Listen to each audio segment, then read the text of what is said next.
This video is brought to you by MagicJank.com, the spiciest cards for your sauciest decks. Buy and sell Magic the Gathering products and gear today on MagicJank.com.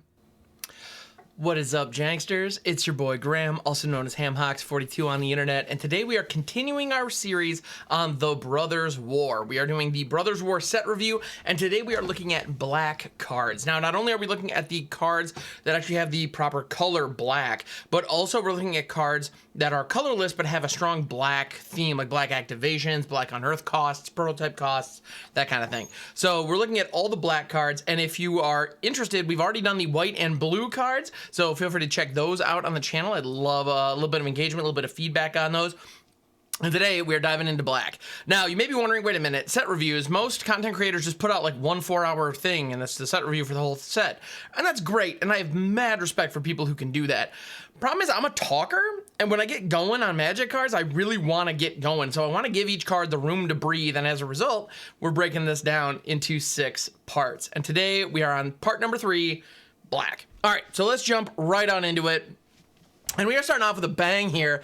The very first card we are looking at today is Ashnod Flesh Mechanist. Mechanist, I believe. She is a legendary creature, human artificer, 1/1 for 1 black. With a death touch, whenever Ashnod Flesh Mechanist attacks, you may sacrifice another creature. If you do, create a tapped Power Stone token, and you can pay 5, exile a creature card from your graveyard, create a tapped 3/3 colorless zombie artifact creature token. So this is interesting for a couple of reasons, not the least of which is it's a sack outlet on a body, but it's a body that needs to be attacking, which kind of feels not great.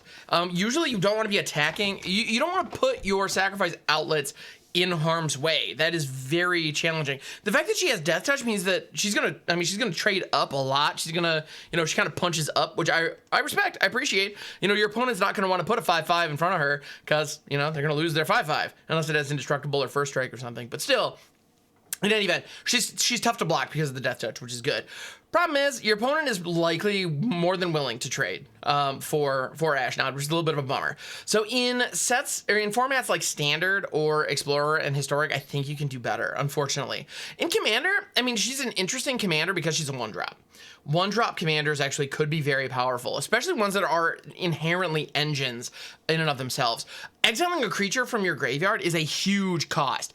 The 5 mana, to be honest, 5 mana for a 3/3, it's not great. I don't love it, but it's a 3/3 that comes in tapped that you can get an instant speed, and it's an artifact and a zombie. So there's a lot of synergies going on there. You can do a lot with those tokens.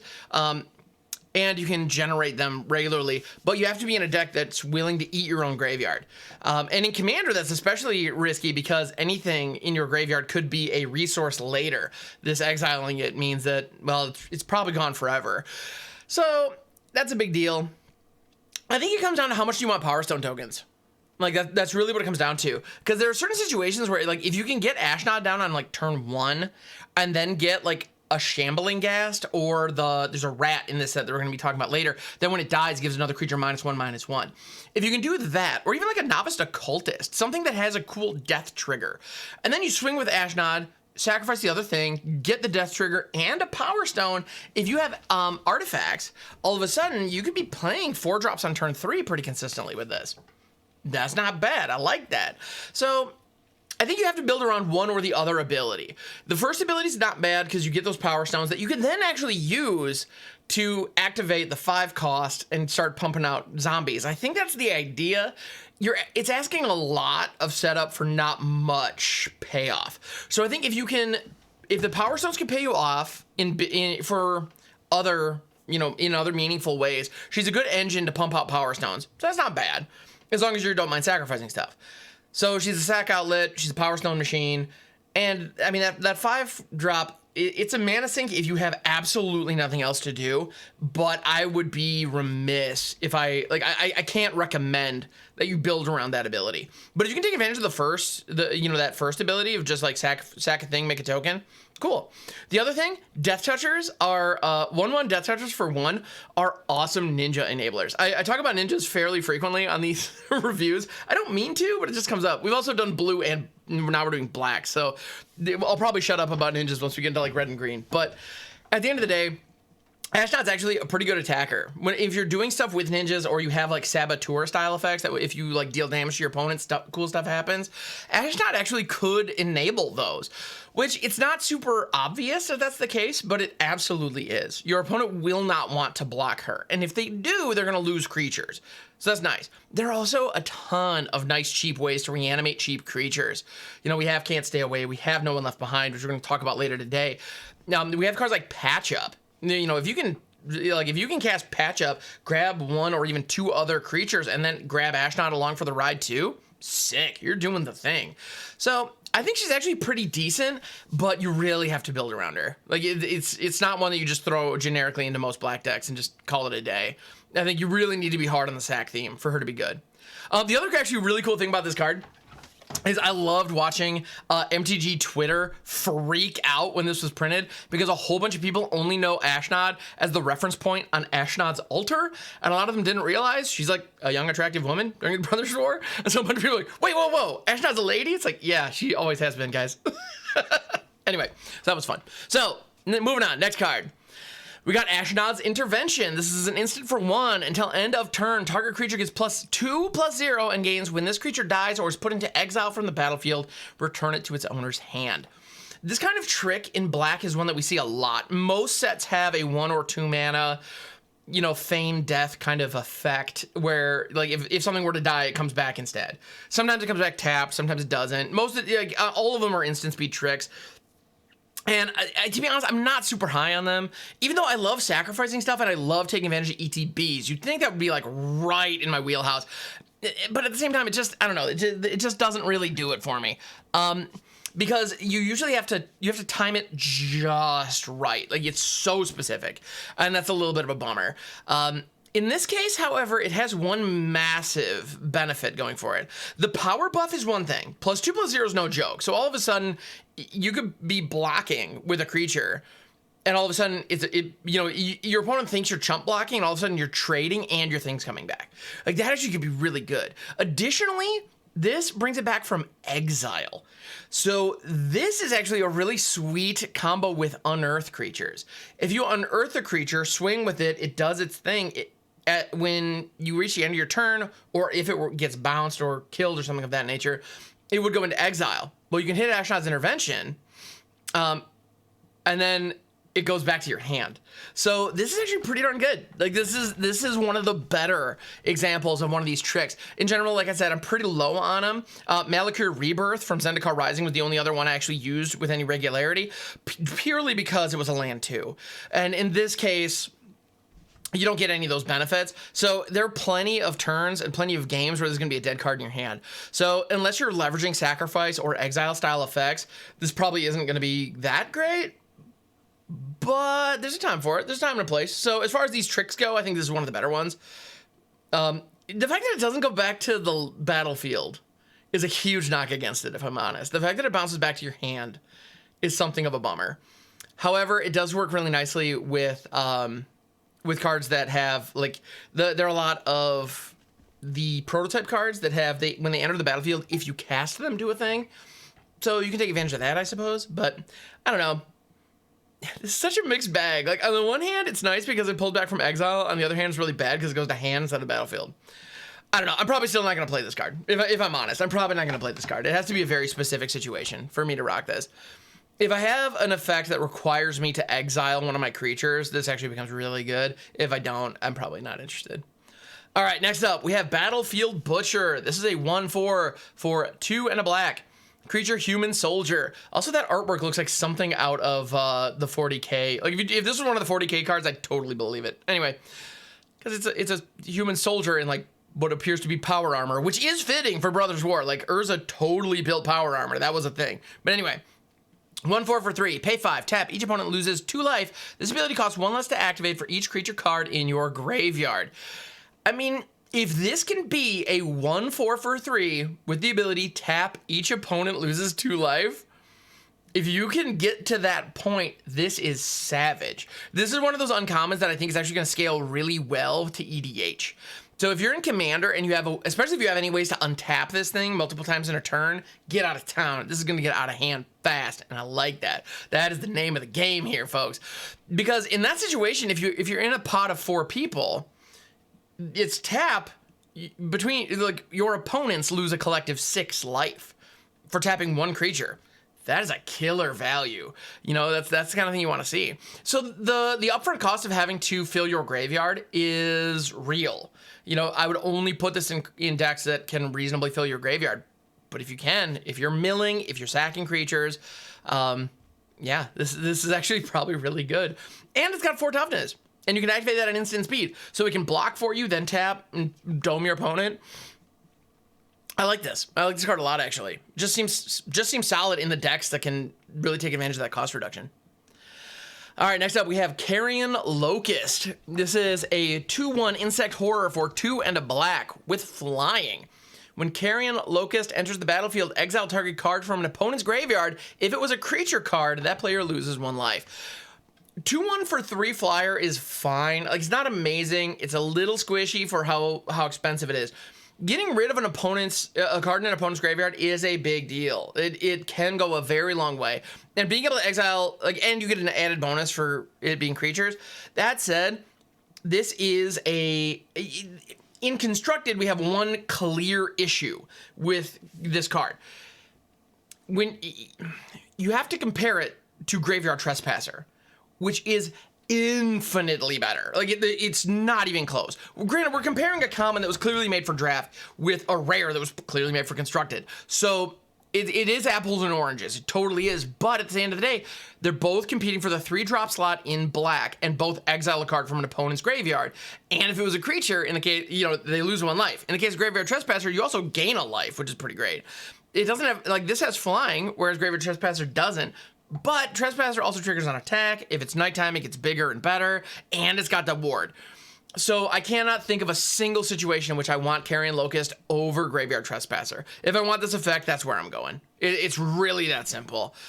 Which is a bummer, because, like, this card looks like it should be good. It's just completely outshone by another card that is also standard legal at the same time. So, it is what it is. Next card, we have Corrupt. This is a sorcery for 5 and a black. Corrupt deals damage to any target equal to the number of swamps you control. You gain life equal to the damage dealt this way.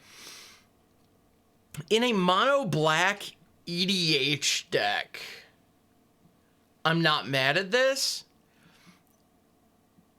But even then, that's like low power janky nonsense. Because in all reality, at most you're dealing like 10 damage. And gaining 10 life or so, I'm just thinking realistically, maybe 12 if you, like, yeah, again, mono black, stupid late in the game. You're dealing a bunch of damage in that case. So it is a big life swing. Like, it is. I understand why this isn't, I understand why this costs 6. It is very expensive.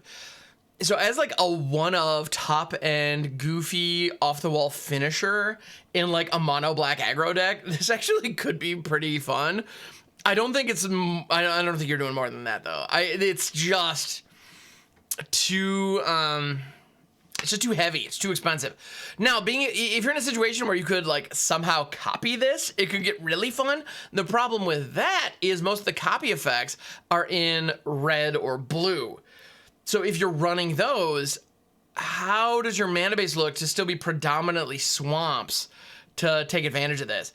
Yeah, all in all, like, I think this card is an interesting idea. You'll notice there's actually a theme. We have each color gets 1 card that supports you based on the number of, you know, the number of lands you control that are that one basic land type that color cares about. This is a cycle. This is interesting. I don't think this is particularly good. It costs just a little too much for what you get. And when you have March of Wretched Sorrow as an option in Constructed, that's just better. Like, it's just better. It scales better to multicolored decks, whereas this, you really have to be in mono black. And if you're in mono black, there's better stuff you can do for 6 mana. So, I don't know. Interesting idea. Actually, it's funny, because the amount of damage you deal is equal to the number of swamps you control. However, it only costs 1 black out of the 6 in its casting cost, so it looks splashable, but realistically, it's not if you want it to deal a lot of damage. I don't know. It's interesting. It's interesting, but yeah, I don't love this card. All right, next up. Now this is a card I do love. Diabolic Intent. This is a sorcery for 1 and a black. As an additional cost to cast this spell, sacrifice a creature. Search your library for a card. Put that card into your hand, then shuffle. In some decks, in some scenarios, this is strictly better than Demonic Tutor, which is one of the strongest black sorceries that has ever been printed, which it just has 1 in a black, search your library for a card, put it in your hand. Yeah, also notice, and then shuffle. Yeah, you'll also notice you don't have to reveal the card, which is kind of fun, and it makes sense when you stop and think about it. The reason that Magic forces you to reveal the card to your opponent when you go tutoring is to prove to, if it's going in your hand, is to prove to them that you didn't cheat. It proves to them the card that you grabbed fit within the parameters of the tutor spell. In the case of Diabolic Intent, there are no parameters. It's just any card. So as long as the card's coming out of your deck and not like out of your shoe or something, it's fine. It's totally legal. So you don't need to show them what the card is, which is awesome. Like the amount of like information is king in these duels. And so the fact that you get to keep that to yourself is fantastic. This also gives you an opportunity to trigger any death triggers that you have. So if you have bonuses for things dying, this is a sack outlet in addition to being a tutor. The fact that they reprinted this into standard blows my mind.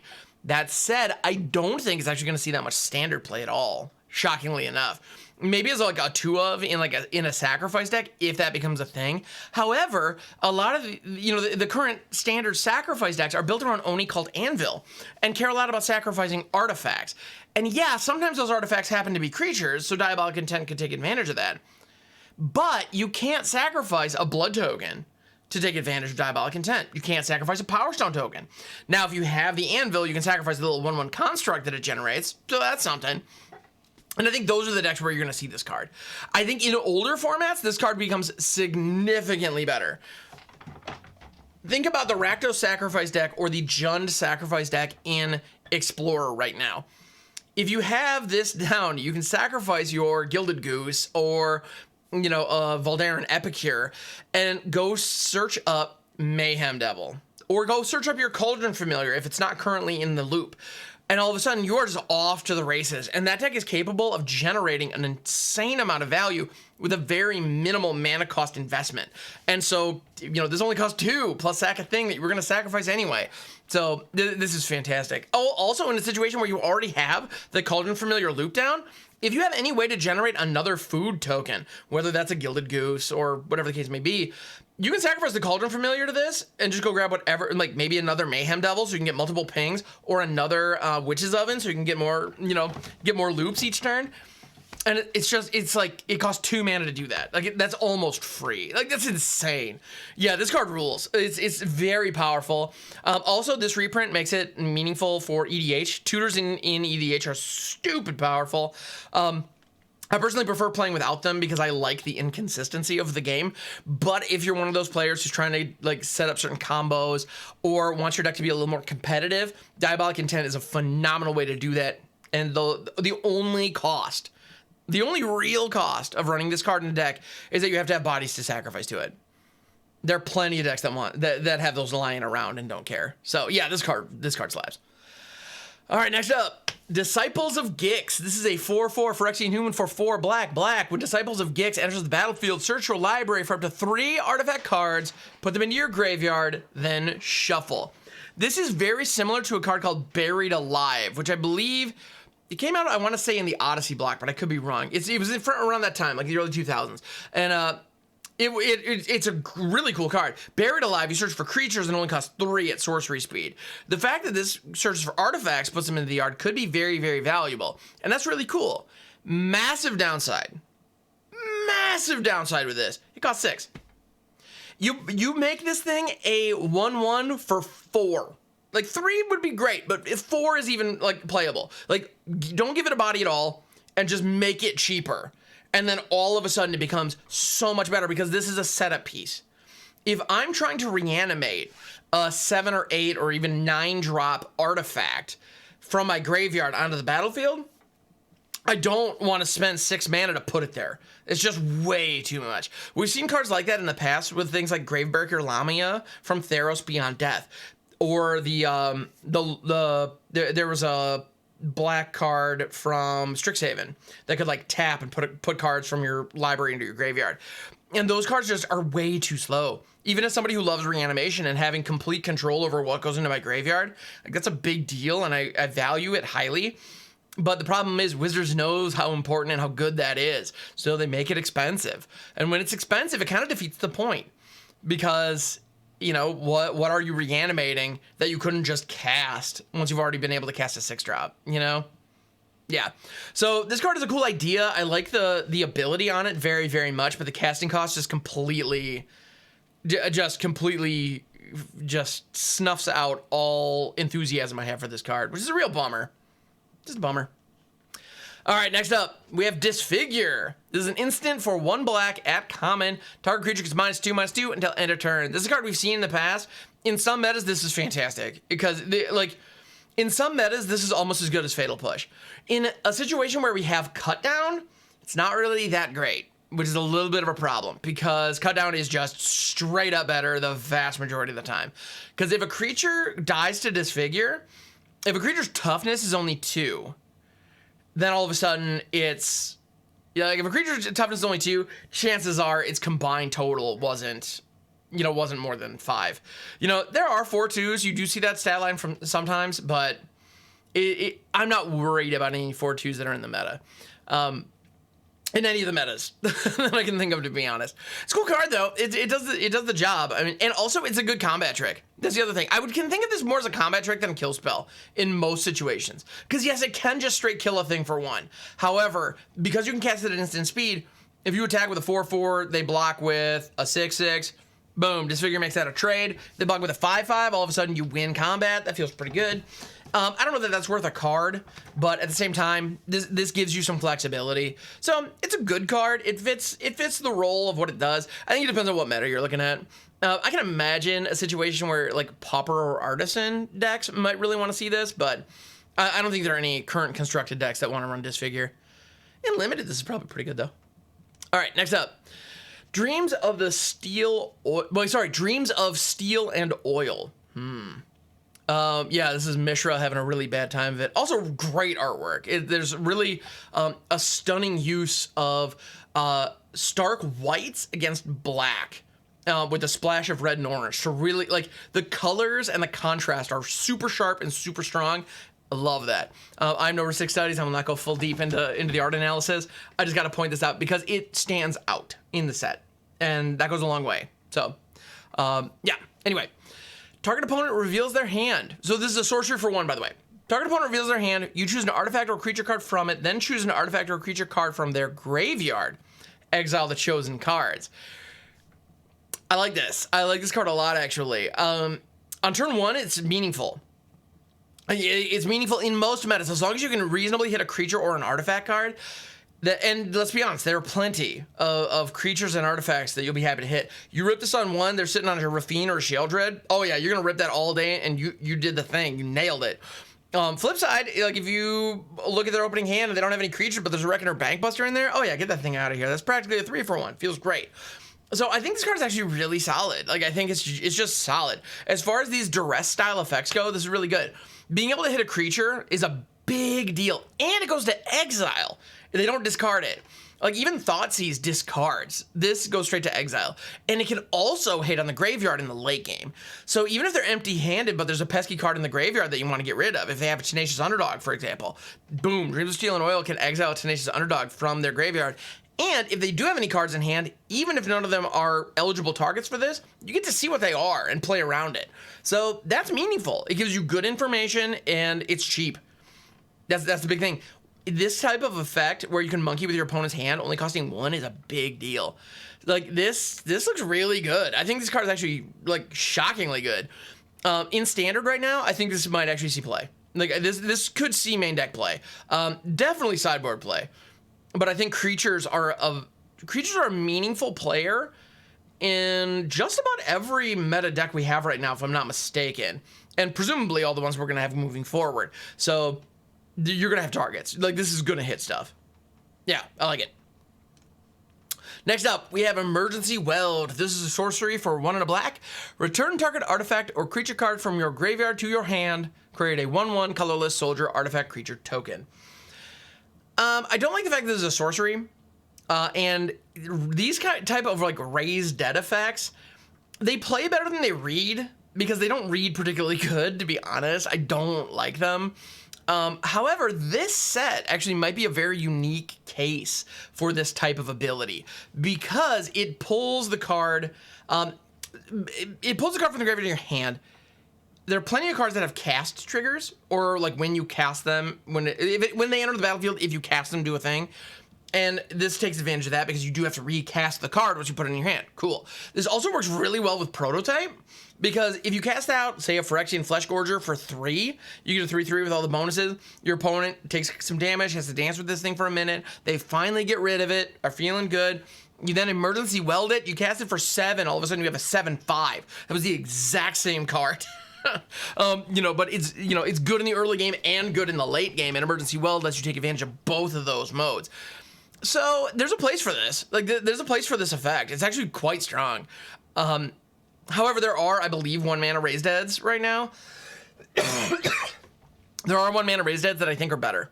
I don't love. I don't know. I don't love this effect. I don't. The fact that it whips out a 1/1 soldier artifact though, in decks that are being actually, you know what? Come to think of it. In a deck that cares about Ashnod, where you're running sacrifice style effects, or Diabolic Intent for that matter, we've talked a lot about those sack decks. I think this actually could be a good fit in those, because it gives you the raise that effect where you get your creature back, but on top of that, it also gives you a body you can sack to value. Like, if you can turn 4, pay 2, get Ashnod back from your graveyard, and cast Diabolic Intent, sacrificing one of your things to go grab whatever your big payoff is, that could be pretty rad, actually. So, I don't know. I like Emergency Weld. I think in the sack decks, it's going to be really good. Yeah, all right. I came around on this one. I don't like these cards generally, but I think I might like this one. All right, next up. Fateful Handoff. This is a sorcery for 3 and a black. Draw cards equal to the mana value of target artifact or creature you control. An opponent gains control of that permanent. In Standard, I hate this. In Standard, I hate this so much. There are no words to describe how much I hate this card. However, the moment you go into older formats, like Historic or Explorer or Commander, where you have cards that have drawbacks, like one thing that I've seen people do with, there's a card called Experimental Frenzy in red, where you are not allowed to play cards from your hand, but you have to play cards from the top of your library. So you have to play the top card of your library. That's the only card you get access to, but you always have access to the top card of your library, which in red aggressive decks is actually great because you can just like churn through a bunch of cards each turn. You don't get access to your hand, but whatever. If you're using Experimental Frenzy properly, it's probably just going to end up being a handful of mountains. And I've seen people hand that off to their opponent because it just shuts their hand off. And it also has an ability on it where you can pay red and a number of mana and sacrifice it, therefore opening your hand up again. But if your opponent doesn't have red mana, they can't do that. And so like things like that. Decks that involve cards like Harmless Offering, where you just hand your opponent a thing. Fateful Handoff's pretty good because it's doing that effect where you're giving your opponent something that they don't want. You know, you give them something with a drawback. And then, additionally, you draw a bunch of cards in the process. So yeah, in the case of Experimental Frenzy, it's a 4-drop. Draw 4 cards, hand your opponent. Yeah. It's an artifact or creature. You can't target Experimental Frenzy. Don't mind me. Frenzy's an enchantment. You get the idea, though. There are plenty of cards. Like what I would highly recommend you do if you are interested in playing Fateful Handoff, go to a website like edhrec.com. Look for cards that appear in Zedru Commander decks. The reason that I point that out is Zedru is a commander that specifically hands stuff to your opponents, and then you benefit from your opponent having stuff. Well, you can run cards like Rust Elemental or Grid Monitor that have massive drawbacks in that deck and hand them to your opponents and just wreck their day. Fateful Handoff wants to take advantage of cards like that. So do that. That's the idea. If you cannot do that, if you cannot take advantage of this, I think giving your opponent a permanent kind of sucks. Like, it's just It's not good. It's just not good. Unless you're, well, the other way you can run this is with cards like Trostani, where you gain control of all permanents you own. So that can be pretty cool. There are a number of effects that throughout Magic's history that do that. But I think this is a card for older formats and like janky interactions, which I'm here for. Like, I'm all for it. Yeah, that's where you want to be with this, because you don't want to hand your opponent something that. You don't want to hand your opponent something that they're going to benefit from. You don't want to hand them a good creature, for example. Like, if you have a large creature with Defender, this might be a good, that you're not worried about because you're trying to win through some kind of combo anyway. Sure, hand it over. This also is good with Affinity. If you have a creature that has Affinity for artifacts, for example, that you throw down, like a Mirror Enforcer is a classic example. It's a 4/4 for 7 with Affinity for artifacts. That sucker's usually free. Like, in Historic, for example, you could be playing Thought Monitor, which is a 2/2 for 7. When it enters the battlefield, you draw 2 cards. You hit that thing with a Fateful Handoff. You give your opponent a 2/2 flyer, but you draw 7 cards, and that's 5 mana. Where you like that is a 2-card combo where for 5 total mana, assuming you have enough artifacts lying around to make it work, your opponent gains control of a 2/2 flyer, and you draw 9 cards. That seems like a worthwhile exchange to me. So there are ways to abuse this and ways to use it that I think are actually really slick.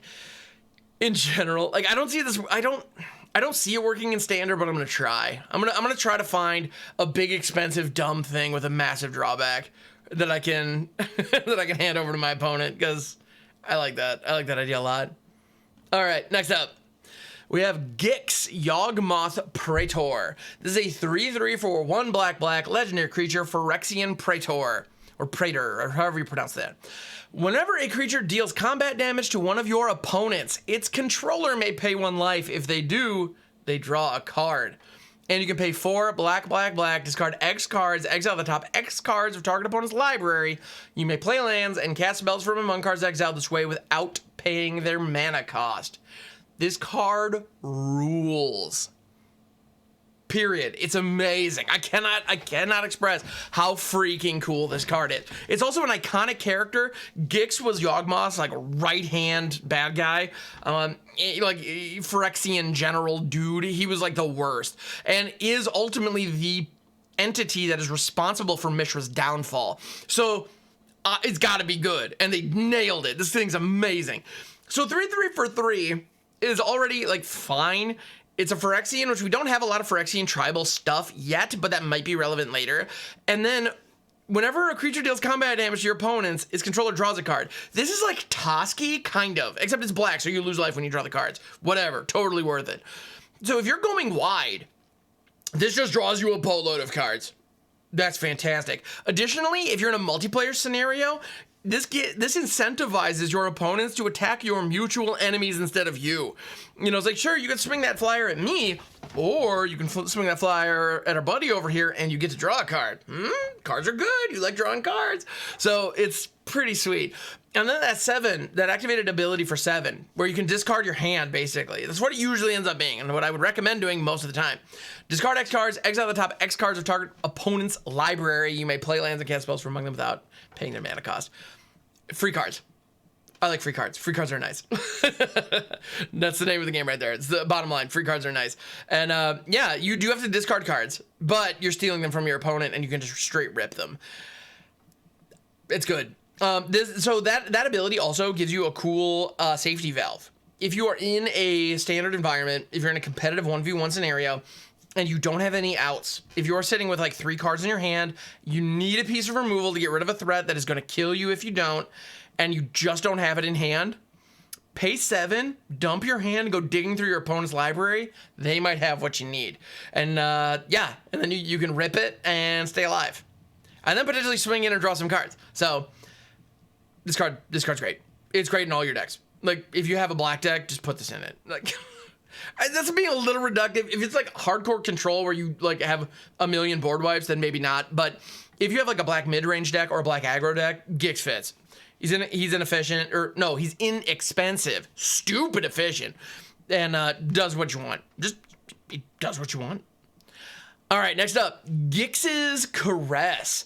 This is a sorcery for 2 and a black. Target opponent reveals their hand. You choose a non-land card from it. That player discards that card. Create a tapped Power Stone token. Monkeying with your opponent's hand is good in theory. In a world where Pilfer exists, I don't know that I like Gixx's Caress. Pilfer is this exact same card, except you don't get the Power Stone, but it only costs 2.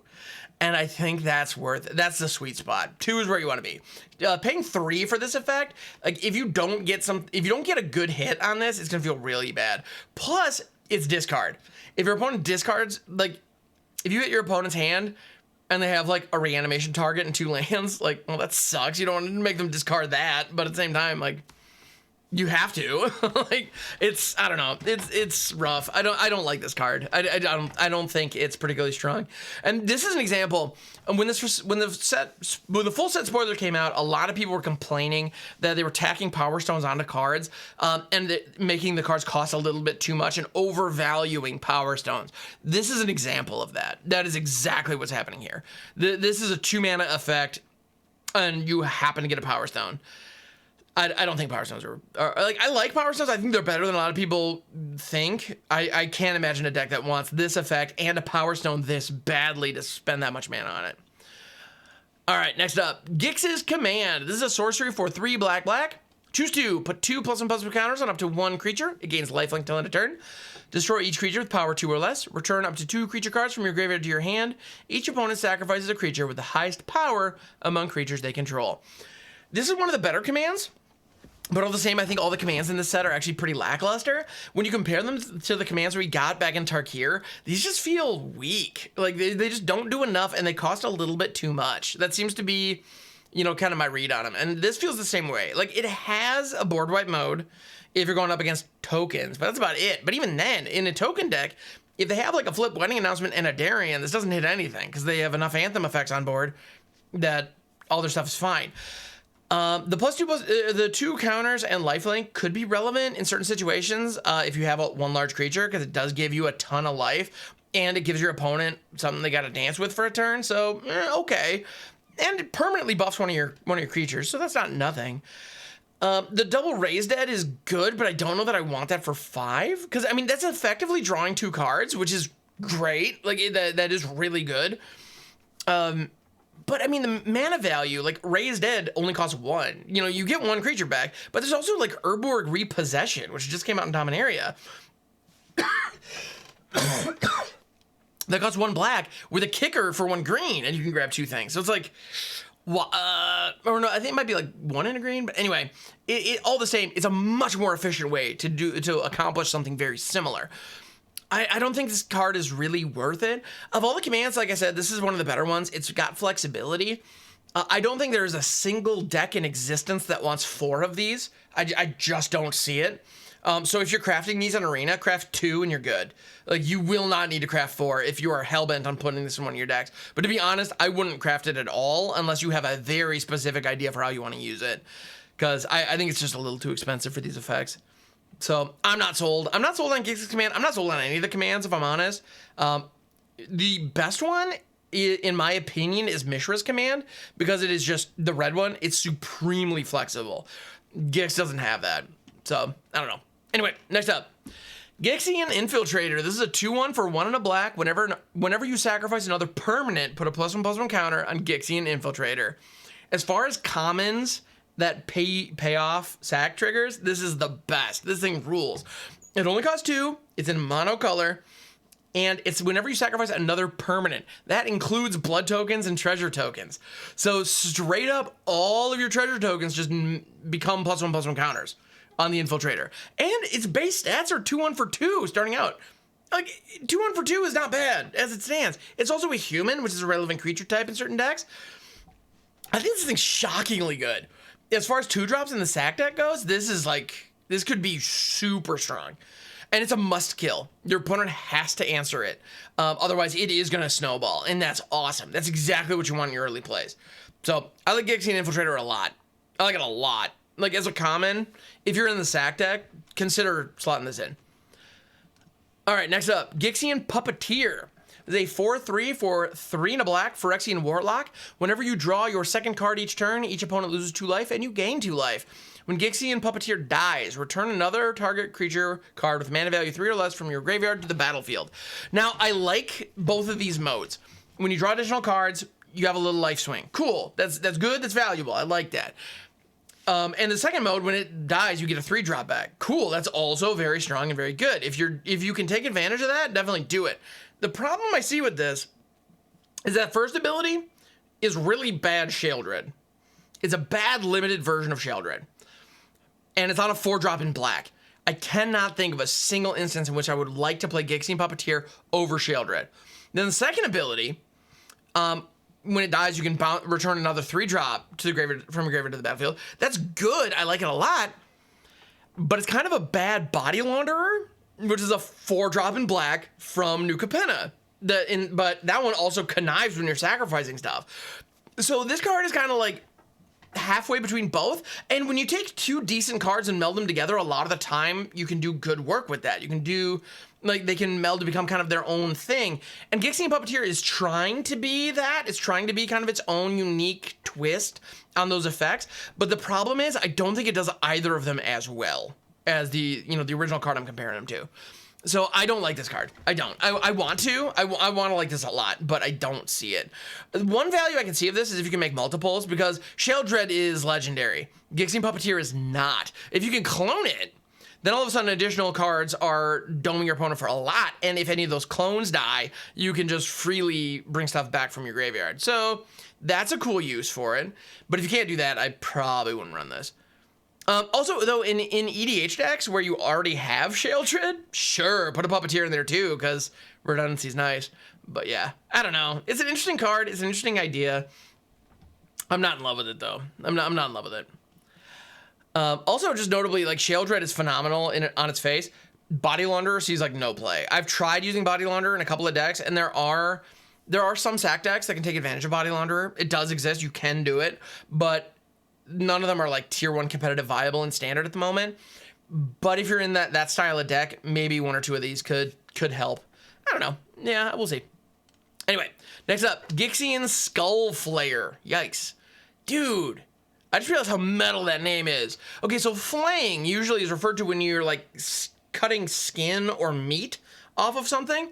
If you're able to flay a skull, how hard do you have to be going at that? Like, you don't flay bone, you flay flesh off of bone. Anyway, dang, yo. All right. Sorry, random aside.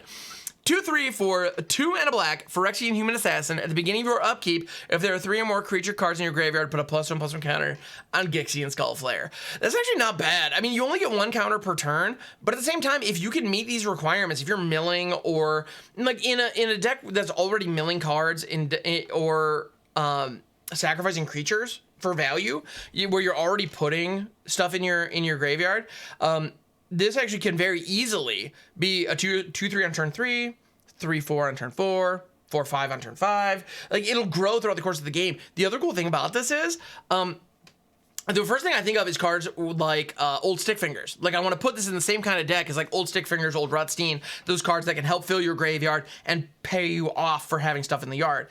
The problem with those kind of decks is a lot of the time you want to be pulling some of that stuff back out, like with reanimation effects or the like. Like Gixian Skullflayer, like, you get those counters and they stick around. Like with Stick Fingers, your Stick Fingers become smaller if you're pulling stuff out of your graveyard, or if your opponent is hating on your graveyard in one way or another. Like, if your opponent exiles your graveyard with Old Stick Fingers, dude just dies. Gixian Skullflayer does not, and that's nice. The same is true with the Urborg Lurgoyf. You know, it requires the creatures to be in the graveyard to buff its stats. Skullflayer don't care about that. Like, so yeah, your opponent can blow up your graveyard and Skullflayer can still stick around. So you can make a case for this actually being a good utility payoff in that style of deck, because it is, it endures beyond graveyard hate.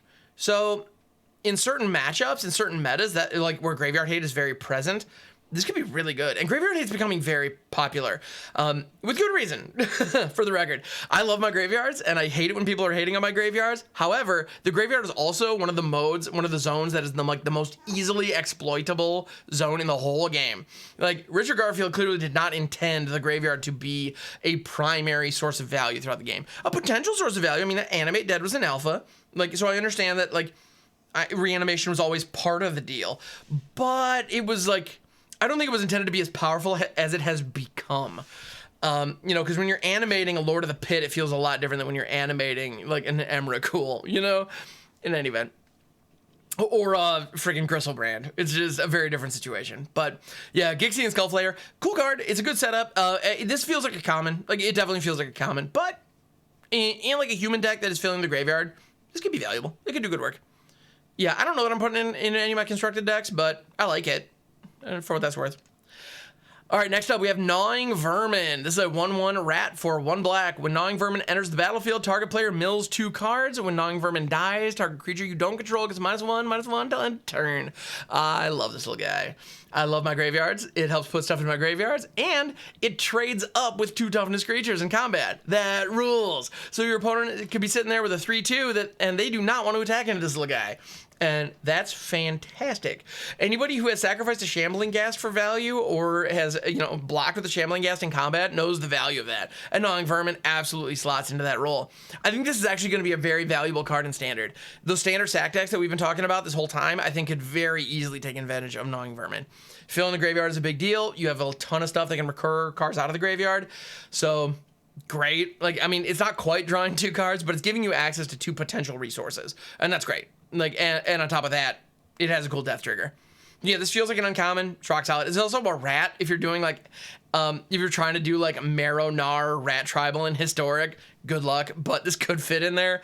I don't know. It's cool. I like this card. I like this card a lot. All right, next up, we have Go for the Throat.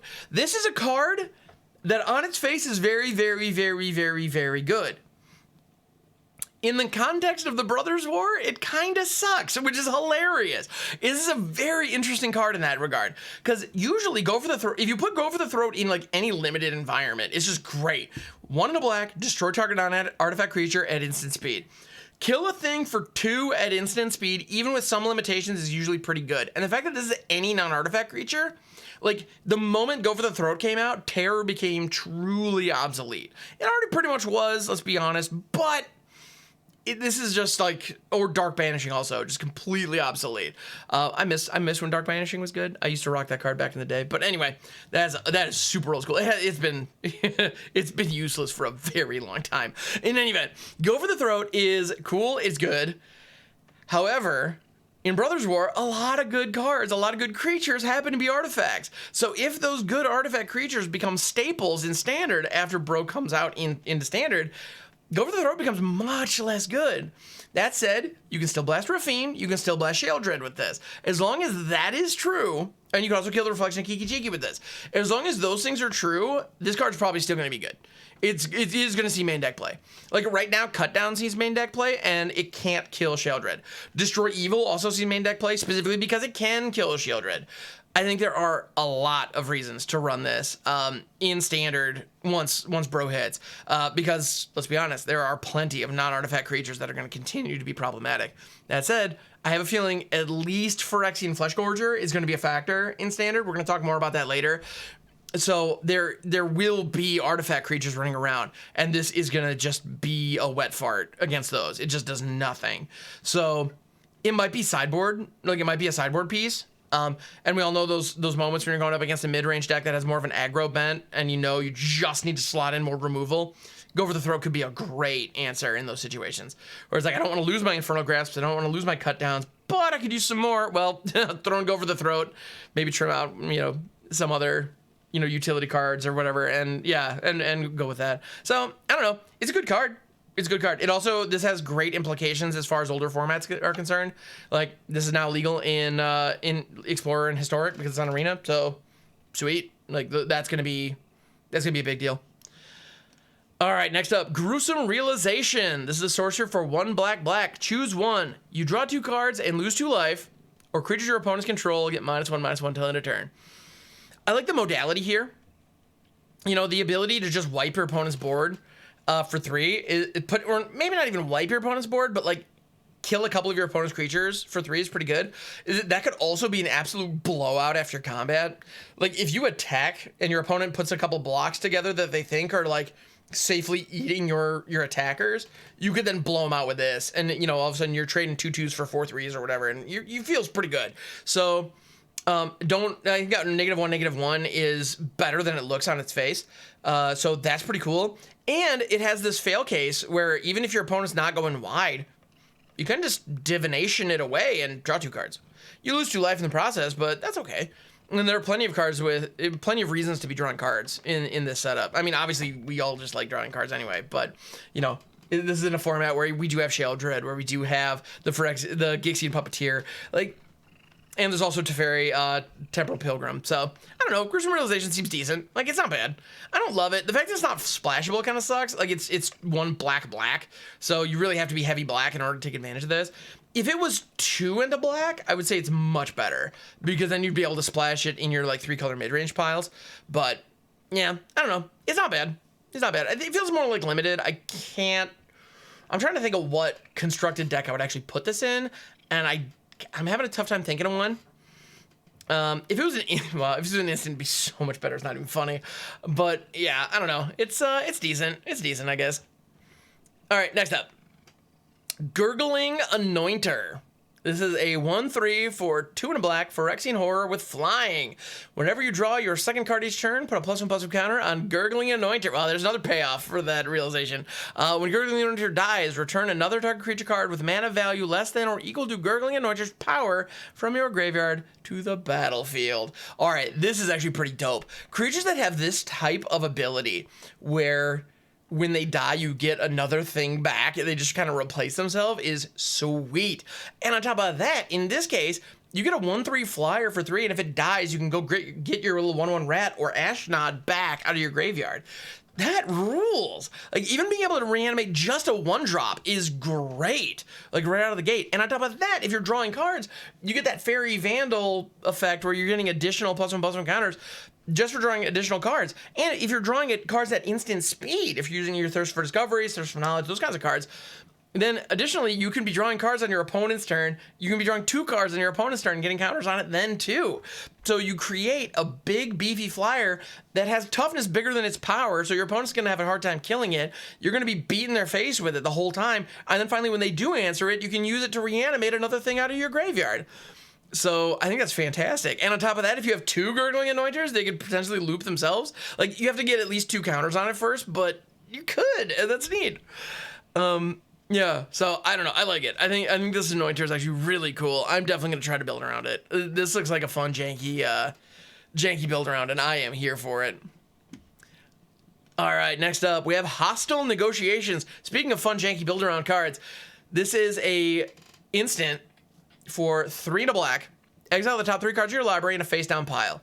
Then exile the top 3 cards of your library in another face-down pile. Look at the cards in each pile. Then turn a pile of your choice face up. An opponent chooses one of the piles. Put that pile into your hand and the other into your graveyard. You lose 3 life. Even without the choice, even without your opponent getting a choice of which pile, like, I would still run this. If this just said, like, exile the top 3 cards of your library, you put them into your hand, and mill 3 cards, I would still run this. It's 4 mana, draw 3 cards, and put 3 cards in your graveyard. You are manipulating 6 cards. You're manipulating the top 6 cards of your deck for 4 mana. That is incredible.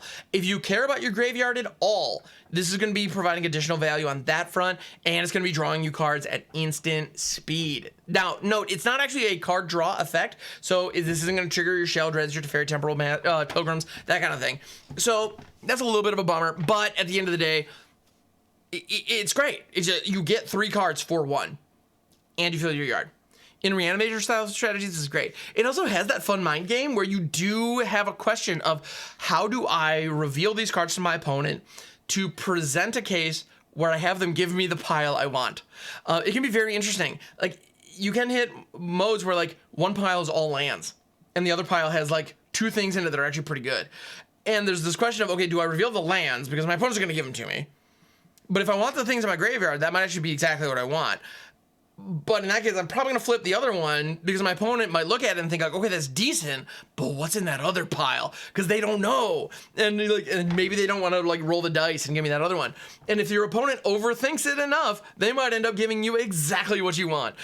I love cards that do that. And it does that with 6 cards. You're manipulating 6 different cards and you have this like fact or fiction situation. It's so much fun. I think this Hostile Negotiations is a fun card that also presents an incredibly powerful effect, and it does it all at instant speed. I adore this thing. I think it's fantastic. Run it in your decks. Just run it. If you care about your graveyard at all, run it twice. Like, and by that actually I mean like probably 3 times. I mean, as a 4-of, it might be a little aggressive. If you want to speed run your graveyard, run 4 of these. But this looks like a 2 or 3 of in most decks that can run it. I think this card's great, just straight up great.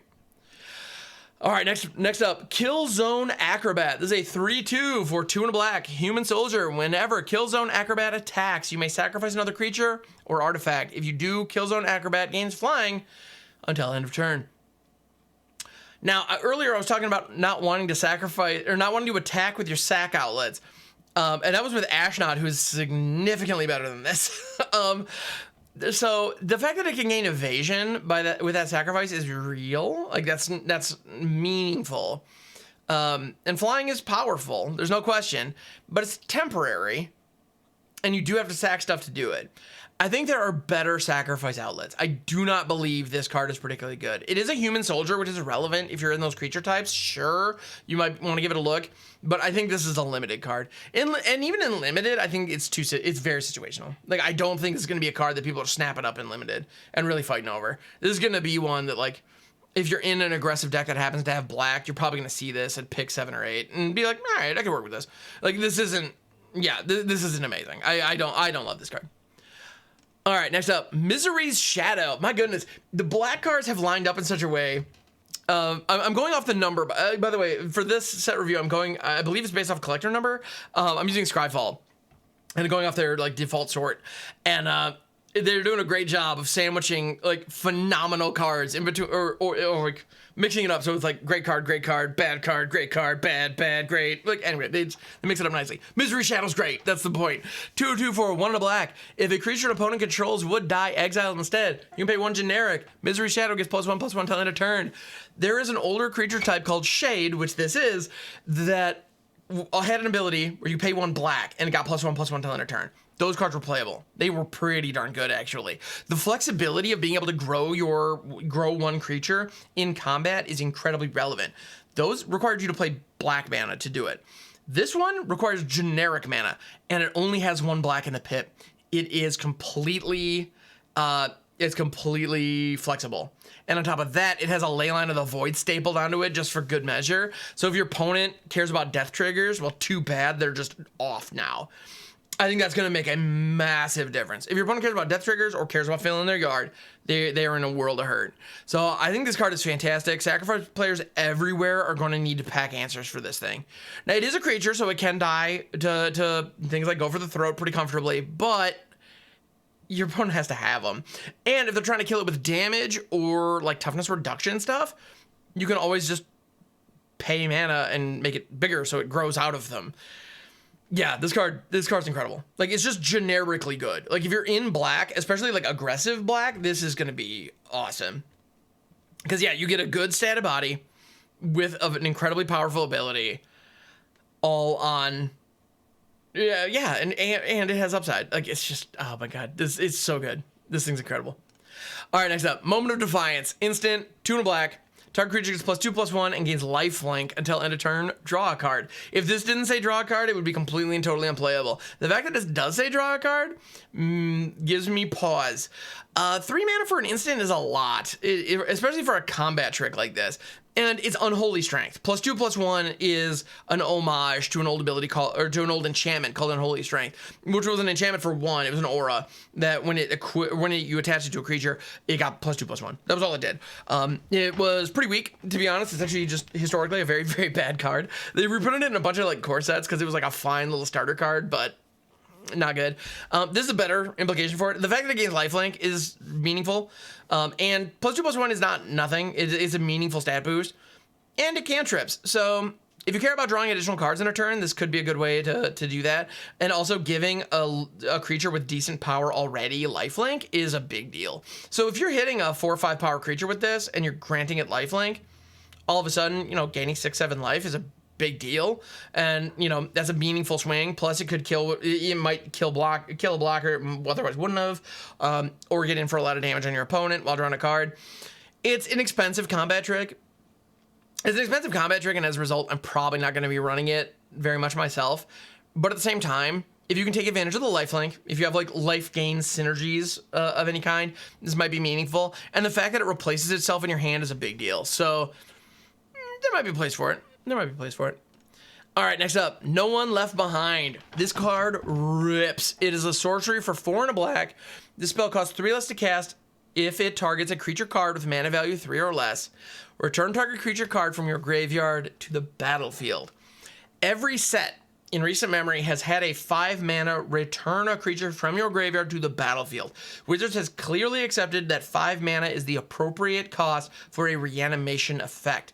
Now, they always have some kind of catch, or some kind of upside, some kind of benefit. And in the case of No One Left Behind here, it's that it costs less if it's targeting a small creature. That's fantastic. It's just fantastic. So, yeah, we've had things like Edgar's Awakening where it's just a 5 mana reanimate a thing, but if you discard it, you can pay 1, you get a raise that effect. Cool. You've also, like, it had Madness effectively. Then there was also cards like Okiba Okiba Salvage. That's the one. Okiba Salvage, where it was reanimate a thing, but if you had, what was it? If you had an artifact and an enchantment, you got some benefit. It was like put a lifelink counter or something on it. It wasn't very good. As a result, I never played it. But we also have cards like Cruelty of Gixx, which is just insane. And that was the one from Dominaria. And as a result, it was actually upshifted to rare compared to a lot of these effects. But No One Left Behind, that's what I'm here to talk about. You get the base effect of 5 mana reanimate a thing. If you've got a 7-8 mana creature in your graveyard, if you have a Titan of Industry in there, let's be honest, that's probably what you're going to be grabbing. Titan of Industry or Toxtrol, that's what you're going to be wanting to target for 5 mana. And for the record, that's worth it. Like, getting those out on 5 is great. Or 4 if you're on Fable the Mirror Breaker. This does the job perfectly. But additionally, if you have setup cards in there, like, I don't know, Rafine, which is a 3-drop. This can pull up. That's fantastic. Gixx, that we talked about earlier, also a 3-drop. That is fantastic. That you can reanimate for 2. If it finds its way into your graveyard, being able to use No One Left Behind to pull it up for 2 is incredible. Like, you can get to turn 4, you could cast, like, if you can somehow get Gixx into your graveyard with some bodies on board. Say you threw the rat on turn 1 and it milled Gixx. Like, okay, great. You now have a rat that your opponent's probably not going to want to block. And then on turn 2, you can throw No One Left Behind, reanimate Gixx, swing with the rats. Like, what do you do? Like, like, that's kind of magical Christmas land, but at the same time, if you hit that, your opponent's basically going to scoop. Like, what are they going to do? It's insane. So the fact that this has that kind of mode, the fact that this could set up those kinds of turns where you can be effectively reanimating, like, potentially game-ending threats on turns 3 and 4 pretty consistently, this is awesome. Like, No One Left Behind rules. As a reanimator player, I love this thing. I'm gonna be like, this is a day 1 I'm building around it, and I can't wait. It's great. All right, next up, we have Overwhelming Remorse. This is an instant for 4 and a black. This spell costs 1 less to cast for each creature card in your graveyard. Exile target creature or planeswalker. If you are filling your yard, this is incredible. If you are not filling your yard, don't worry about this. Just pass on it. But if there's a card that says exile target creature or planeswalker at instant speed for 1 black, that is one of the best pieces of removal ever printed. Period. And this is a common, and it only requires 4 creatures in your graveyard in order for this to be that. So if you are milling aggressively, if you are in like a Simic or a Sultai or Golgari situation where you're using old Rutstein, where you're using old Stick Fingers, Overwhelming Remorse becomes a killer piece of removal right out the gate. Like, if you Stick Fingers for like 2 or 3, this thing is incredible. Like, that's all it takes. And then if your opponent's killing your stuff and putting more creatures in the graveyard, this only becomes better. And it exiles. So if your opponent has death triggers, too bad. And if they have reanimation effects, too bad. Their stuff's gone. I think this card's actually shockingly good. So yeah, graveyard decks are going to be leveraging this. Like, in Constructed. Like, even in older formats. I would not be surprised if this sees play in like, Historic and Explorer. I don't know about older than that, but I can see this Explorer, definitely. All right, next up. Painful Quandary. All right, this is an enchantment. 3 black. Whenever an opponent casts a spell, that player loses 5 life unless they discard a card. This is brutal and this is savage. This is like one of the things that it's not on the card. It's kind of the unspoken. I believe it's in the Oracle text. This was an errata later. When you resolve this, you have to flick your opponent off. You don't have a choice. It's just what it is, because that's what this text box says. Like, if your opponent wants to play the game, they can go F themselves. Like, it's so savage. Whenever an opponent casts a spell, they either have to discard a card or you lava axe them. Like, that is vicious. Like, in control decks where you want to be stifling what your opponent's doing, where you want to be wiping their board, where you want to force them into a position where they are trying to rebuild, this just dunks on them, because you're going to be restricting their resources dramatically. Every single spell they cast becomes a 2-for-1, or it blasts their life total really badly. Like, this is going to end games. This thing's absolutely going to end games. Like, actually, to be completely honest, I suspect that once this hits, there are going to be some decks where there are going to be some games where this hits the stack and people just scoop.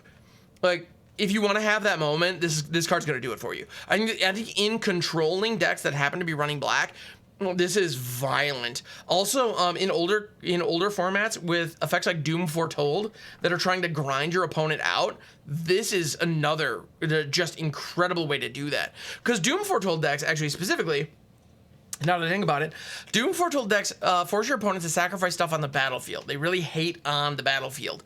Painful Quandary hits in your opponent's hand.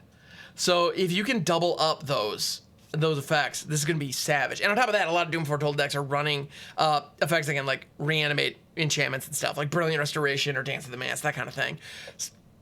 So Painful Quandary is just... this card's just brutal. Absolutely brutal. That is to say, I like it.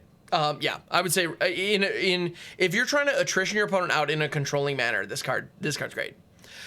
Next up, Power Stone Fracture. This is a sorcery for 1 and a black. As an additional cost to cast a spell, sacrifice an artifact or creature, destroy target creature or planeswalker.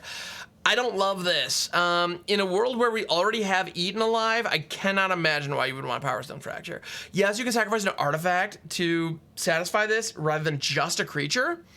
However, in the case of, like, Eaten Alive or even Bone Shards, it's still doing the job. It only costs 1, and you have to sack a creature to do it. So, I don't know. I think Eaten Alive is just significantly better. This is an effect that we see pretty often these days. In Limited, this isn't bad. Like, you're probably gonna have Power Stones lying around. You can just, like, dump a Power Stone to blow something up. But in Constructed, I don't see this. Like, the sack decks, the sack decks where you have, like, blood tokens and crap lying around is the only situation where I'd even consider it, but you have better options. It's really that simple. You just have better options than this. Next up, Ravenous Gigamole. This is a 2/3 for 3 and a black. When it enters the battlefield, mill 3 cards. You may put a creature card from among the cards milled this way into your hand. If you don't, put a +1/+1 counter on Ravenous Gigamole. This is, like, effectively, it's either a 3/4 for 4 that puts 3 cards in your graveyard, which is fine. I'm not mad at that. If you care about your graveyard, that does the job. Or it's a 2/3 that mills 2 cards and draws you a card. And draws you a creature specifically. Well, you have a lot of creatures, like, probably. Like, most decks have a lot of creatures. So this is gonna, well, that's kind of a general statement, but there are many decks out there. Decks considering Gigamole are probably running a lot of creatures. I can see this in a Golgari graveyard situation. And actually in Standard, this could be a really good way to supplement mill strategies. Because you could use this to bring like Old Rotstein or Willowgeist or, like, Slogurk, those kinds of payoff creatures that you want on the battlefield while you're dumping stuff into your graveyard. Well, Gigamole could potentially draw that for you while putting other stuff in your graveyard. So, cool. Like, I think that's actually pretty meaningful. Like, if you can take advantage of a mill strat, Gigamole might fit. It is a 4-drop, so it's expensive for a setup piece. But, I mean, as somebody who absolutely adored Carrion Grub back in the day, I can't say this thing is terrible. As I said, Carrion Grub milled 5. And it had power equal to the highest power in your graveyard. So, and Carrion Grub's better than this, but it draws a comparison, and I respect that. So I think Gigamole's decent. I can see it in Standard. I think the moment you go into older formats, you have better options. But yeah, in a Golgari deck that's, like, filling your graveyard, it's worth a look, depending on how the curve looks. Next up, Thran Vigil. This is an enchantment for 1 and a black. Whenever one or more artifacts and or creature cards leaves your graveyard during your return, put a +1/+1 counter on target creature you control. I like the idea of this card. I think I like the idea of this card way more than the reality of this card. This is a high synergy engine that I can see working in Commander. Decks like the Necron Commander deck, the 40k Necron deck, that puts artifacts in your graveyard and then pulls them out with like reanimation effects or unearth style effects. This could be great, frankly. Like this could be an absolute slam dunk in that style of deck, because it's just giving you potentially a lot of counters throughout the course of the game. There are a couple of knocks against it, though. One, it says whenever one or more artifact cards and or creature cards leave your graveyard. So as a result, if somebody Tormod crypts your graveyard, you could have 10 like creatures or artifacts in there. It doesn't matter, you get one counter, because it was one instant of that occurring that fired these. So that kind of sucks. You know, you need to be in a situation where they're leaving one at a time. One synergy piece with this that I'm gonna try is Gralnok the Omnivore. It is a it's a Simic creature. It would have to be a Sultai deck, full of artifacts or creatures, and in that case, the way Gralnok works is whenever you attack with a frog, you mill 3 cards. And whenever you mill a permanent into your graveyard, you remove that card and put it into exile. And it does that individually for each permanent you hit. So if you attack with a frog, you hit 3 creatures, you mill 3 creatures, they all go to exile immediately, and that would be 3 counters. Potentially on your frog that's attacking from Thran Vigil. That could be pretty great. You could do good things with that. So there might be a place there. However, if you have Thran Vigil in your deck, that is not a creature or an artifact. So if you mill your redundant copies of Thran Vigil, even if you have a way to like exile them, such as Gralnok, it's not gonna work great for you, or it's not gonna trigger the existing Thran Vigil on the battlefield, which is kind of a bummer. But all in all, cool card. It's full of synergy. Like this thing is, you know, it is adding additional value to something that you might be doing anyway. The idea, I think, with this being included in Brothers War is Unearth. Unearth being a mechanic where you can just exile cards out of your graveyard, where you pull cards from your graveyard onto play. And then this could even theoretically put the +1/+1 counter on the creature you just brought into play, if I'm not mistaken. So, like, neat. It's, you know, I can appreciate it. This also works with Disturb creatures. So that's something from Innistrad that could synergize with this nicely. How much are you going to be doing this is the question. Like, if you're not doing this multiple times throughout the course of a game, like, or potentially multiple times throughout the course of a turn, putting Thran Vigil in your deck is probably not worth it. So unless you're doing something like Gralnok, where you're able to like leverage this repeatedly through like a number of different triggers, it's probably not worth the slot, to be honest. Even at 2 mana. But in EDH, I can see how this getting a lot of play. Like, a lot of play. So, it's interesting. It's cool design. I like it. Yeah, I like it, but I'm probably not going to play it a ton. Anyway, Thraxo Demon. 2/2 for 1 and a black. Demon. At common. Pay 3 tap, sacrifice another creature or artifact, draw a card. It is a 2/2 for 2, and Demon is a relevant creature type. Also, cool artwork on this thing. So I don't hate it. I mean, a 2/2 for 2 is already decent, and it is a sack outlet. Paying 3 and tap is a very meaningful cost. Like, you have to invest a lot to take advantage of that, and at the end of the day, all you're doing is drawing 1 card. Granted, drawing cards is good. And on top of that, in this set specifically, we have Power Stones. So you can use Power Stones to pay the mana for Thraxo Demon, and then sacrifice the tapped Power Stone you just used to pay for it, and then turn that into a card. So, I don't know. This is decent. Like, it's decent, but this reads to me like a limited sacrifice outlet that is trying really hard to be Skullport Merchant, and it's not quite there. We even saw, like, for example, Dockside Chef from Kamigawa is I think significantly better than this. And that card, frankly, doesn't see much play at all, even in dedicated sack decks, which I think is kind of surprising because it reads like it should be phenomenal. And Demon, I think, is just worse than all of those because the tap requirement and 3, it just costs too much to take advantage of. So I don't think this sees play in Constructed, unfortunately. But it's a cool idea. I think in limited, like in certain limited sacrifice decks, this could be quite strong, but not in Constructed. Next up, Trench Stalker. This is a 4/5 for 4 and a black. As long as you've drawn 2 or more cards this turn, Trench Stalker has Death Touch and Lifelink. Death Touch and Lifelink rules. That is a very important. That means a lot. Those 2 effects are massive. And actually, come to think of it, Demon could enable this. You know, you could pay 3, sack a Power Stone, draw a card. Boom! You've now drawn 2 cards in your turn. Trench Stalker is now off to the races. It's a cool card, like, and the fact that it's a 4/5 is very meaningful. Threat of activation is a very real thing here. So it is just a vanilla 4/5 until you trigger it. But if you can draw a card at instant speed, all of a sudden your opponent has to deal with that. Like if you're attacking with this, if you're attacking with a 4/5, and your opponent is in a situation where they can like double block it and kill it, like with like 2 3/3s or something, and you just draw a card, then you kind of blow them out. Like, yeah, you lose your Trench Stalker, but it's still a good exchange. I don't know. It's a cool idea. It's a cool card. I think in limited, this is going to be great. I don't think it's going to see playing Constructed because, you know, it's a 5-drop. At the end of the day, if you're in Constructed and like 5-drop is that weird zone where, and for the record, like there are some 5-drops out there that like do your taxes for you, that just like they do everything and give you a foot rub while they're at it. This is nowhere near that. You know, there are some that we're going to be talking about later, like, oh, there's the rare Mishra is a 5-drop. That is awesome. And it like does a ton for you.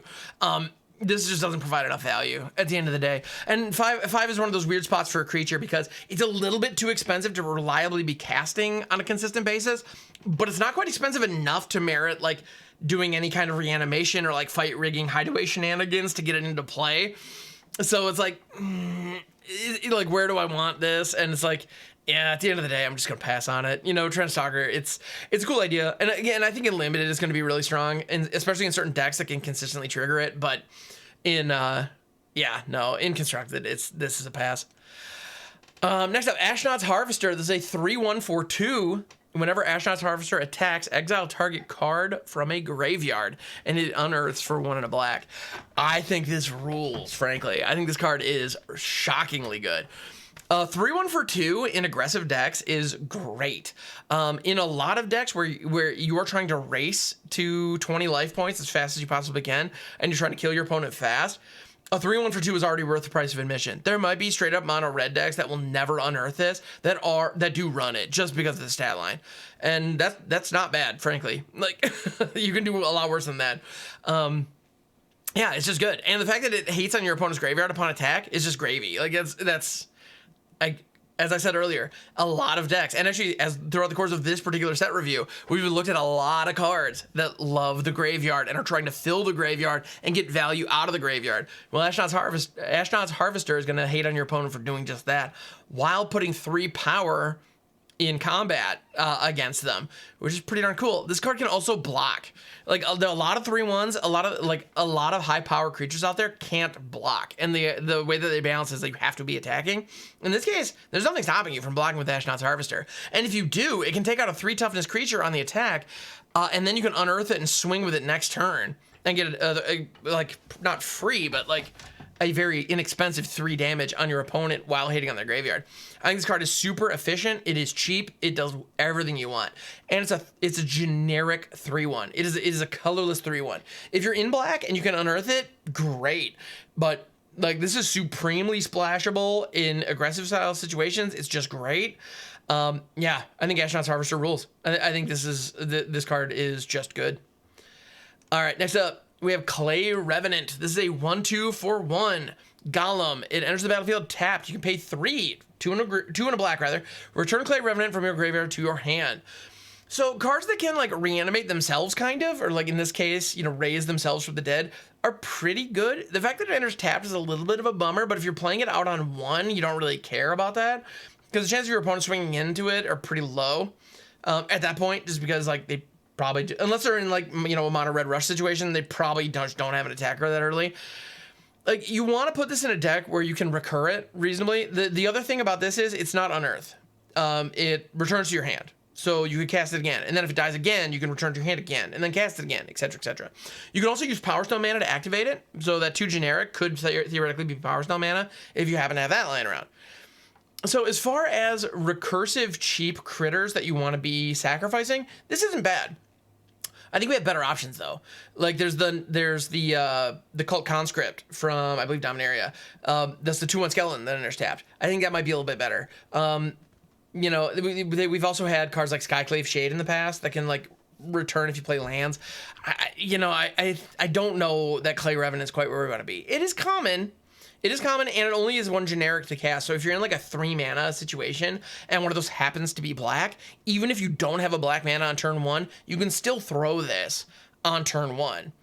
And as long as you have black mana, by the time you want to get it out of your graveyard, you're fine. So it is flexible, and I like that. But 3 mana to return something to your hand, that's asking a lot. I need to be getting really good value off my sacrifice effects to really want this thing. But all in all, I mean, that effect, I think that effect might be more powerful than it reads. You know, I think it's pretty good, all in all. I think this is a good utility card in sacrifice decks. That's really where you want to be. All right, next up. Dredging Claw. Ooh, I have some thoughts on this one. This is an artifact equipment for 2. Equipped creature gets +1/+0 and has Menace. Whenever a creature enters the battlefield from your graveyard, you may attach Dredging Claw to it, or it equips for 1 and a black. The idea behind this card is it gives all of your unearthed creatures +1/+0 and menace. That is fantastic. You know, because with a lot of like Ashnod's Harvester that we were just looking at earlier, it's a 3/1 for 2. Well, you can unearth it for 2, and all of a sudden this makes it a 4/1 with menace. Like, all right, that's a thing. Your opponent has to dance with that. That's great. I like this. I like that a lot, actually.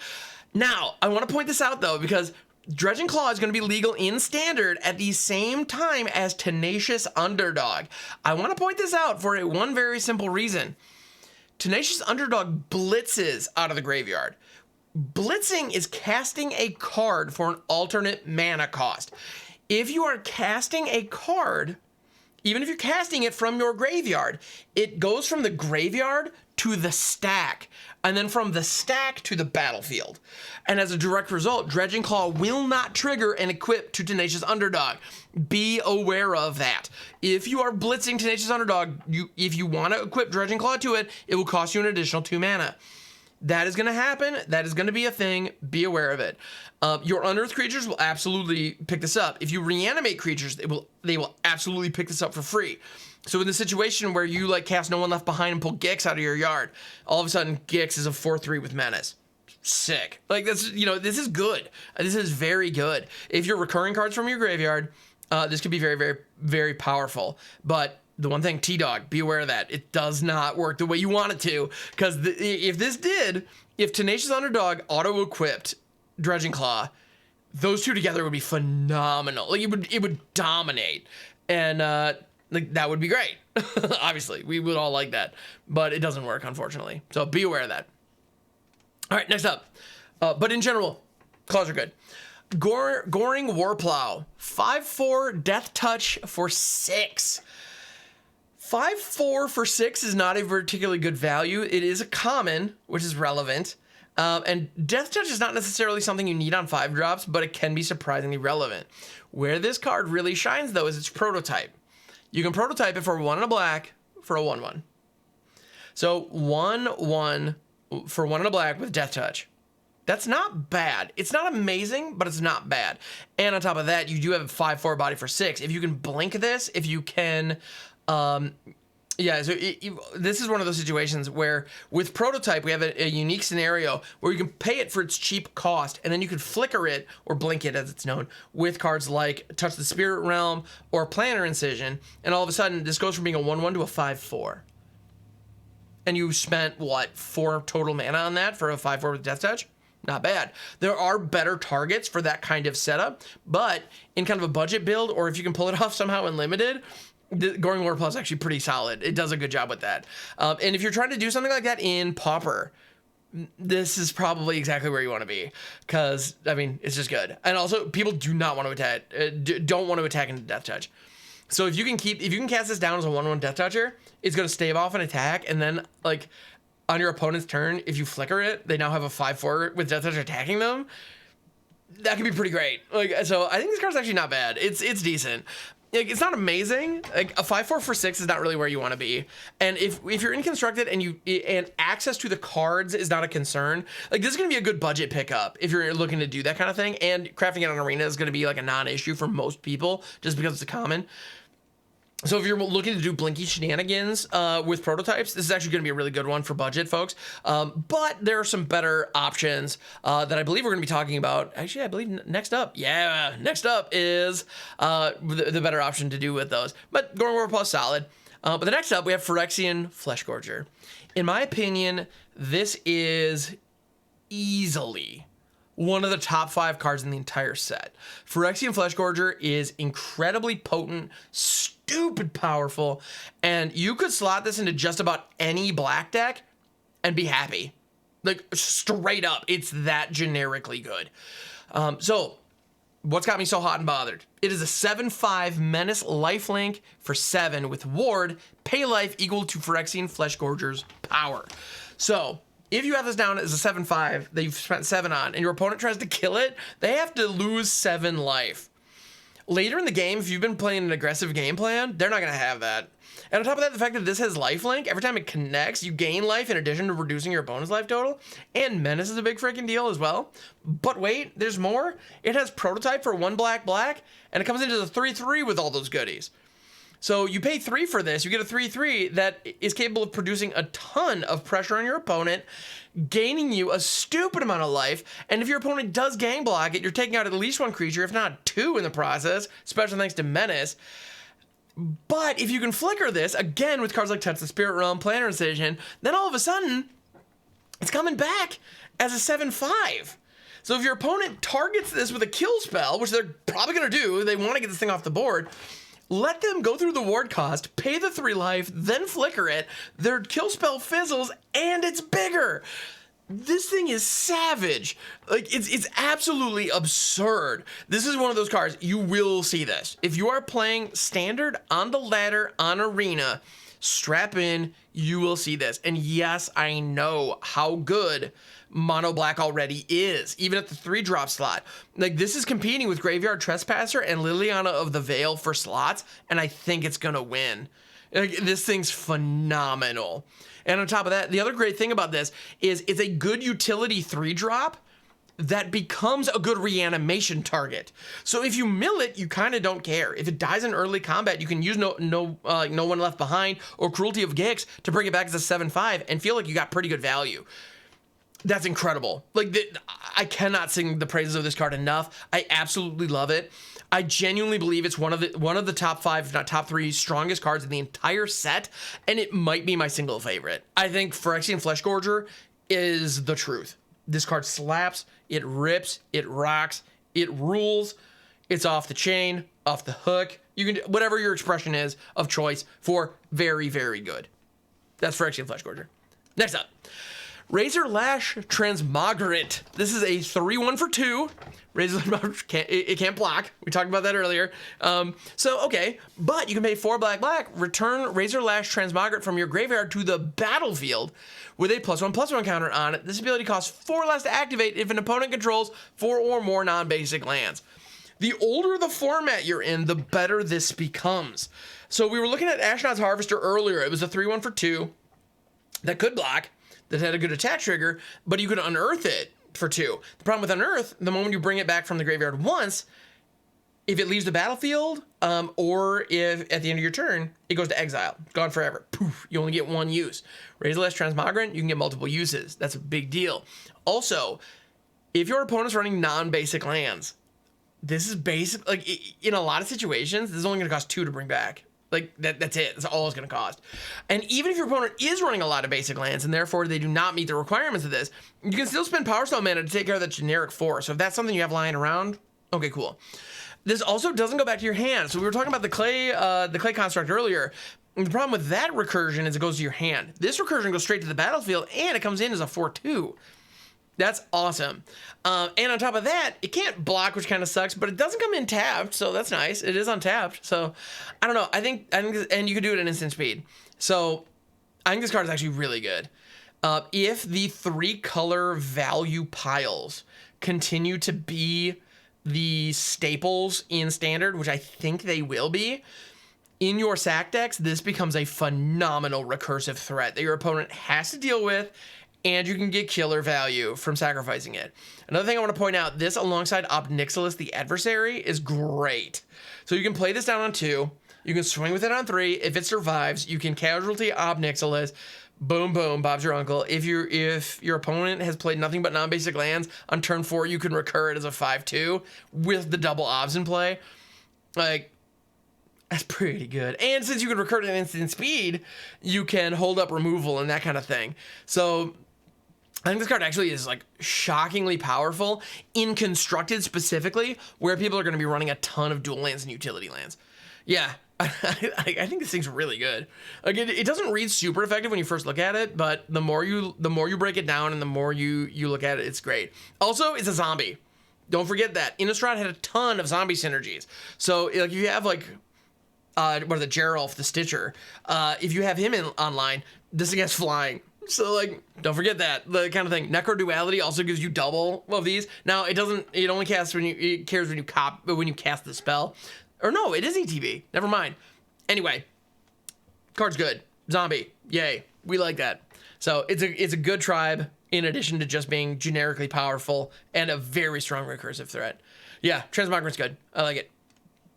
Next up, Scrapwork Rager. This is a 2/2 for 4. When it enters the battlefield, you draw a card and lose 1 life, and it unearths for 4. This is a play on the Phyrexian Rager, except you can unearth it. Now, Phyrexian Rager just showed up in the last set, which is a 2/2 for 3, 2 and a black. When it ETBs, you draw a card and lose a life. But it doesn't have unearth. This one does. Also, this is an artifact creature. I don't believe Phyrexian Rager is. So, okay. It's decent, but I can't imagine a world when I would want to play this over Phyrexian Rager. And to be honest, Phyrexian Rager already doesn't really see Standard play in any meaningful capacity. Although with the number of synergies that exist in Brothers War with creatures that have mana value 3 or less, that might change, to be honest. Like, Rager might actually be pretty decent. Well, Phyrexian Rager might be decent. Scrapwork Rager, not quite, because it does cost 4. I think 4 mana for a 2/2, even one that draws you a card, and you can unearth later, not quite worth it. You know, it's a 2/2, and if it dies, you can unearth it for 4. I don't want to spend 8 mana for 2 cards, you know, and a 2/2 body by turn 4 is not going to be a big enough player on the battlefield for me to really care about it. So I don't think the juice is worth the squeeze on this one. Yeah, that's really the bottom line. There are better ways to do this. All right, next up, Transmogrant Altar. This is an artifact for 3. You can pay 1 black, tap, sack a creature, add colorless, colorless, colorless, or you can pay 2, tap, sack a creature, create a 3/3 colorless zombie artifact creature token, activate only as a sorcery. I think this is a very interesting card. I don't think it's amazing per se. However, this is the kind of card that when I look at it, it screams combo. There is some bonkers combo that is waiting to be discovered that leverages this card, and I don't know quite what it is yet. So we clearly want an index where, like, we're sacrificing stuff for value. We want stuff to be dying for value. I mean, we can kind of, like, Dark Ritual off of 1 creature. That's dope. Like, this kind of calls back to Ashnod's Altar a little bit, because Ashnod's Altar, you can sacrifice a creature and get mana. So, okay, we're kind of doing that. It costs us 1 black to use it, so we have to be in black in order to take advantage of that. It's not just free mana the way that Ashnod's Altar is. And it taps. So infinite loops are kind of off the table, which is unfortunate. Well, infinite loops are likely off the table. Let me put it that way. There might be ways around it, but actually, come to think of it, now I'm wondering if there's a way that we can, like, recur Corridor Monitor from Throne of Eldraine to untap it. I don't know. That's probably I don't know. That might be getting a little weird. Well, no, it is getting a little weird, like, for sure. But anyway, I think it's neat. It's a cool idea. There's definitely something here. The pay 2 sack a creature to create a 3/3 zombie token, I think is actually pretty relevant. If we have cards like the Razorlash Transmogrant that can recur themselves pretty frequently and relatively inexpensively, being able to turn them into 3/3 zombies turn after turn, again, if we're running zombie shenanigans, like, I think the Transmogrant Altar and the Whiplash Transmogrant, or Razorlash Transmogrant, they fit together in the same deck. And that's not, I mean, their names are not a coincidence, I'm sure. So that actually could be very powerful. Being able to sacrifice a creature that is going to come back anyway and produce 3/3, zombie tokens turn after turn. Pretty great. The other cool use with this is with unearthed creatures. If you unearth a creature, it's going to die anyway. So you might as well sack it for value. And if you can just turn any one of your, if you bring back Ashnod's Harvester, for example, you can just turn it into a 3/3 zombie. So you do get a body that remains for the low price of 2 and a tap. That's actually pretty good. And the fact that, this artifact only costs 3 to put into play, and you can use Power Stone mana to cast it because it is in fact an artifact. I think this card's actually pretty good. I think it's pretty good in the right situation. I don't know that it's a 4 of. I think as a solid 2 or 3 of in a dedicated sack deck, this is neat, and it's a good sacrifice outlet. I also fully suspect there are going to be EDH decks that are happy to use this, just because EDH sack decks are a thing. If you have your Zulaport Cutthroat out and your Skyclave Shade or whatever, yeah, go nuts. Things can get weird, and that's great. Or Bloodghast, of course. Silly me, how could I forget Bloodghast? Anyway, card's great. It does what it does it well. I do need to figure out a way to capitalize on this enough to make it worth 3 mana in Standard. I'm not quite sure what that is yet, but I'm going to try. So keep an eye out for that. Twitch.tv/HamHocks42 if you want to see that. All right, next up. And this is actually our last card that we're going to be talking about today. Transmogrant's Crown. This is an equipment for 2. Equip creatures +2/+0. Whenever equipped creature dies, draw a card. And it equips for either 2 or 1 black. This is a fixed Skull Clamp. Skull Clamp is an artifact from back in Mirrodin that you can play for 1 and equip for 1. Whenever a creature dies, you drew 2 cards, and it gave +1/-1. So it could straight up kill a creature and draw you 2 cards. It was stupid busted, way too powerful. I love it, don't get me wrong, and I run it in all my EDH decks because it's just so freaking good. But, Skull Clamp, this is not.